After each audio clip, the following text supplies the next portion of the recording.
Alright guys, with all the talk of the VPIs over the last couple days, decided to shoot a quick video of my process, how I clean my new records, and the reason why I actually just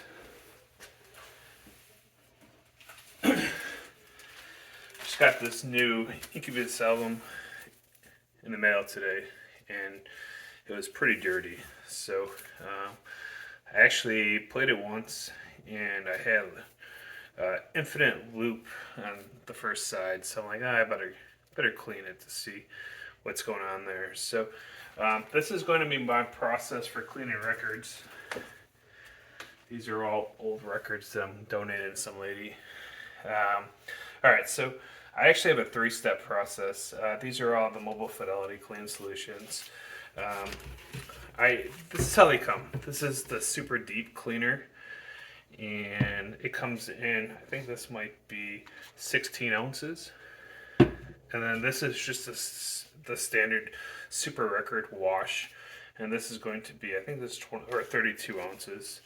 And then this is just a pure rinse, and this is also 32 ounces. But all three of these are non-toxic. I'm not sure how these two are different. This is just a deep cleaner, and this is just a standard record cleaner. So they could very well be the same for all I know. I have no idea. But these come. There's a little squirt top on these. Doesn't really work too well. What I do is I have my own bottles. So step 1, step 2, and step 3.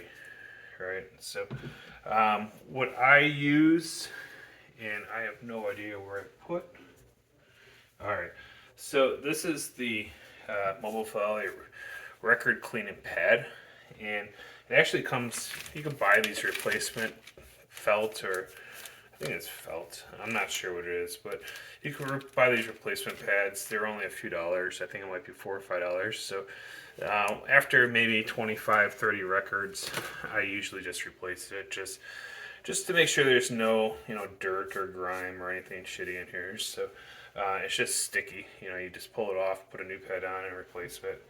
And this is the arm, the vacuum arm.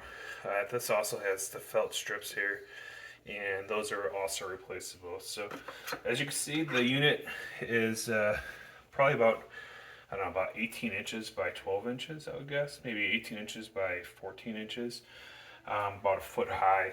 And then it has this tube for your wastewater. So every couple of records, I usually just dump the tank out just to see what's in there. You usually get a lot of plastic or vinyl chips.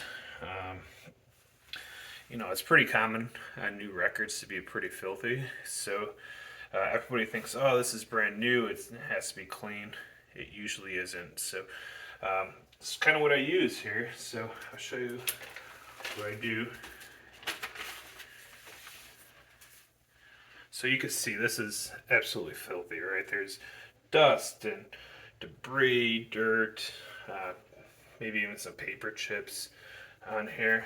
So you're just going to go on the spindle here. And then this screws into place. Turn the turntable on. Use your number 1 cleaning solution. And I just give it a few squirts around. And then this is where the magic happens. So the goal is to get the cleaning solution to penetrate.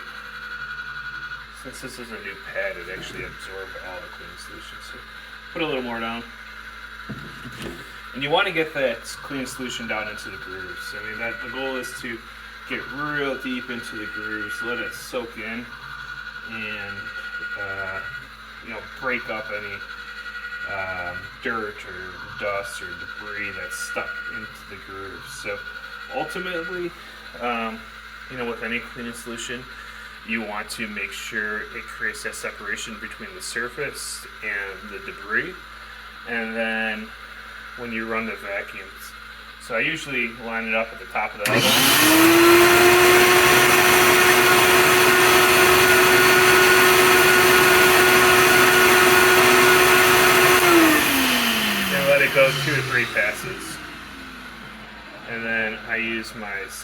cleaning solution.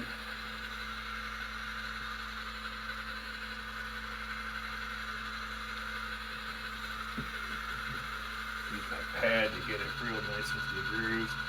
I'm sure, maybe some people might use a different pad for each step. I don't. Again, I'm not sure if there's really any difference between the deep clean and the standard clean,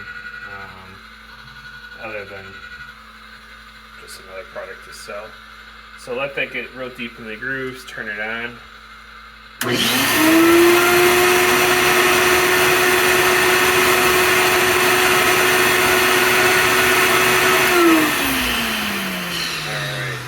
This is the final step for this side here. This is just the super rinse, the Pure Record Rinse and Ultra Pure Wash.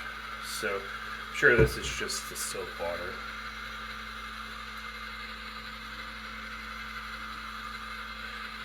Okay, that's soaking.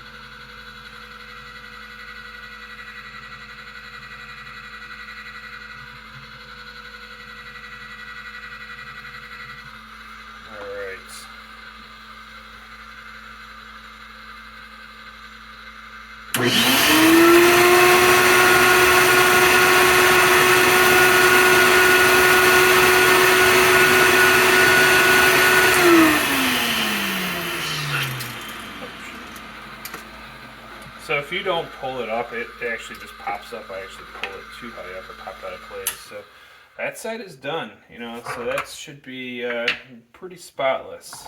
If you look at it, there's no more particle matter, there's no more dirt or debris or anything on the LP itself.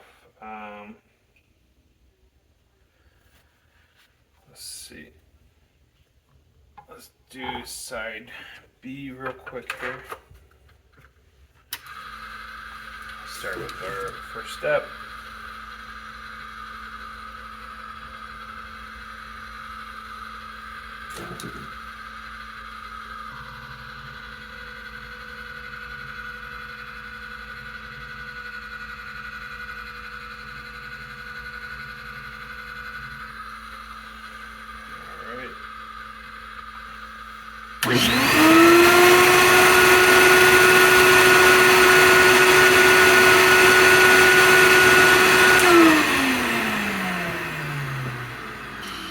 Pops up like that. Just rotate it 90 degrees. Do 2.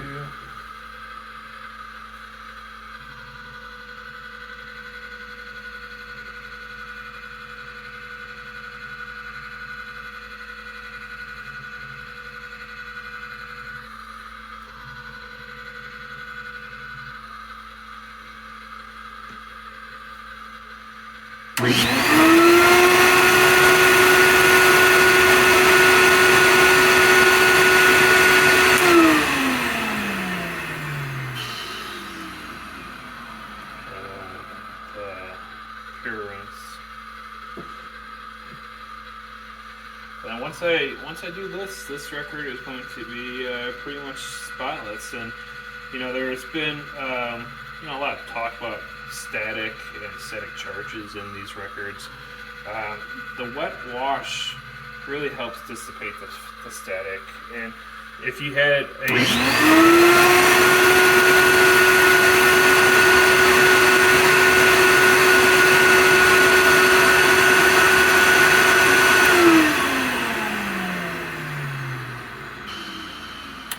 if you had a record that had a lot of static in it, by doing a wet wash like this, you notice a significant lower amount of static in that album. But yeah, so both sides are pretty spotless right now. I'm gonna put this back on the table, make sure that that infinite loop that was on it before is gone, and I have a feeling it was just a piece of vinyl stuck in the groove. But I also use this. So this is obviously a dish drying rack, but this is definitely ready to play. It's dry, but if you're doing more than one record at a time. I recommend getting this, but whatever you get, you want to make sure it's plastic coated, you know. So some more stylish disc drying racks aren't actually plastic coated, and it could be some type of metal or material that would damage the record. Obviously, I wouldn't recommend using that, but whatever disc drying rack you use, you want to make sure it has a plastic coating on top. So that's that. Actually, I'm going to put this down real quick here. See if we got enough out of there. Gotta tip it up to get the fluid flowing.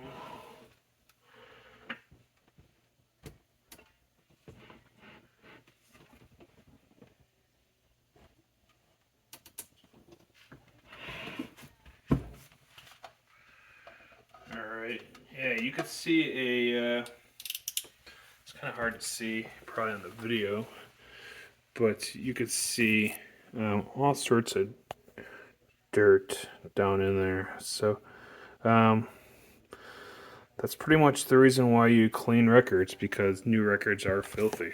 So so that's that. If you have any questions, just let me know. I'll be more than happy to answer any questions for you. But that's my VPI process.